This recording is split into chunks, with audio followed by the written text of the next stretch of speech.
अस्सलामुअलैकुम मशारिब इरफानी, आप तमाम लोगों का इस्तकबाल है खबर MIM में। जी हाँ दोस्तों, गुजरात विधानसभा चुनाव के साथ साथ दिल्ली MCD चुनाव का भी ऐलान कर दिया गया है और दिल्ली MCD चुनाव में AIMIM वहाँ भी अपना हाथ आजमा रही है। और बता दें, दिल्ली MCD चुनाव की जिम्मेदारी पूरी तरीके से वहाँ के सदर कलीमुल हफीज़ और औरंगाबाद के सांसद इम्तियाज जलील साहब के कंधों पर सौंप दी गई है AIMIM की तरफ से, क्योंकि दूसरी तरफ जो है वो गुजरात विधानसभा चुनाव है जहां AIMIM के नेता बैरिस्टर जनाब असदुद्दीन ओवैसी साहब लगातार बिजी रहने वाले हैं और लगातार उस चुनाव की तैयारी में लगे हुए हैं। दिल्ली MCD चुनाव में AIMIM ने पूरी तरह से तैयारी कर ली और अपने उम्मीदवारों को भी चुनाव के मैदान में उतारना शुरू कर दिया है। उनकी लिस्ट आ गई है, कुछ उम्मीदवारों की, 2 उम्मीदवारों का तो पहले नाम आया था, 2 उम्मीदवारों का लिस्ट अब जारी किया है। इम्तियाज जलील साहब जो वहाँ के प्रभारी बनाए गए हैं दिल्ली MCD चुनाव के। AIMIM ने दिल्ली नगर निगम चुनाव 2022 के निम्नलिखित उम्मीदवारों को घोषणा करते हुए प्रसन्न है। अपने फेसबुक और ट्विटर हैंडल से लिखते हैं इम्तियाज जलील साहब। सरवरी बेगम मोहम्मद एहतशाम अनवर, सरवरी बेगम मोहम्मद एहतशाम अनवर वो है 243। MCD का जो वार्ड है वो है 243 मुस्तफ़ाबाद से। जी हाँ, मुस्तफ़ाबाद से, जहां आपको पता है आम आदमी पार्टी के विधायक है और मुस्लिम विधायक है और जहां मुस्लिम आबादी कसीर तादाद में पाए जाते हैं और जहां से एक कॉमेडियन वीडियो भी आप लोग देखते होंगे, अक्सर बेशतर सेवरेंजर्स के नाम से काफ़ी मशहूर है। सेवरेंजर्स के नाम से वही इलाका मुस्तफ़ाबाद है और मुस्लिम आबादी बहुत ज़्यादा है।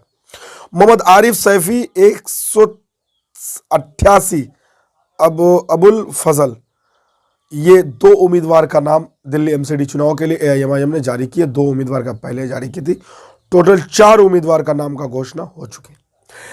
अब खबर ये आ रही है कि लगभग 40 से 50 उम्मीदवार को AIMIM जो है MCD चुनाव में मैदान में उतार रही है और वहाँ उतार रही है जिस तरह गाज़ियाबाद इलाके जो सटे दिल्ली से हैं, शादरा, जाफराबाद, सीलमपुर या मुस्तफ़ाबाद या तुगलकाबाद, ये जो मुस्लिम इलाका, ओखला, ये जो मुस्लिम इलाका है लक्ष्मी नगर के तरफ, इन मुस्लिम इलाकों में AIMIM पूरी जोर लगा दी है और पूरी जोर के साथ अपने उम्मीदवार को चुनाव के मैदान में उतार रही है।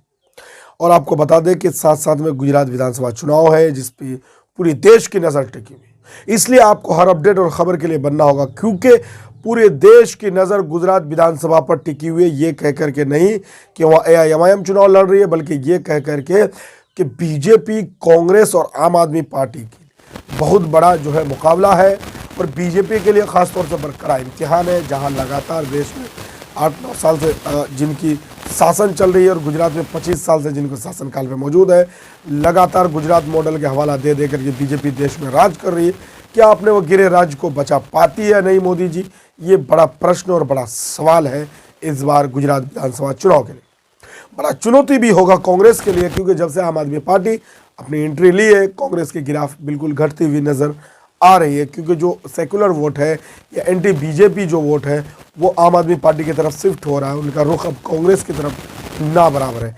लेकिन मुस्लिम वोटों के ऊपर और या दलित वोटों में कुछ बढ़िया पकड़ बनाती हुई AIMIM भी जारी है, क्योंकि ये कुछ चुनिंदा सीटों पर ही AIMIM चुनाव लड़ेगी और उसी के लिए मेहनत भी कर रही है और उन इलाकों को चिन्हित कर रही है जहाँ पर AIMIM अपनी मजबूती के साथ चुनाव लड़ करके जीत हासिल करने की दमखम रखती है।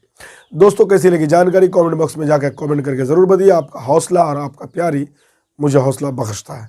अगले अपडेट से फिर हम आपको रूबरू कराएंगे और जब तक आप जाइए खबर MIM को विजिट कीजिए, सब्सक्राइब कर लीजिए नए दोस्तों।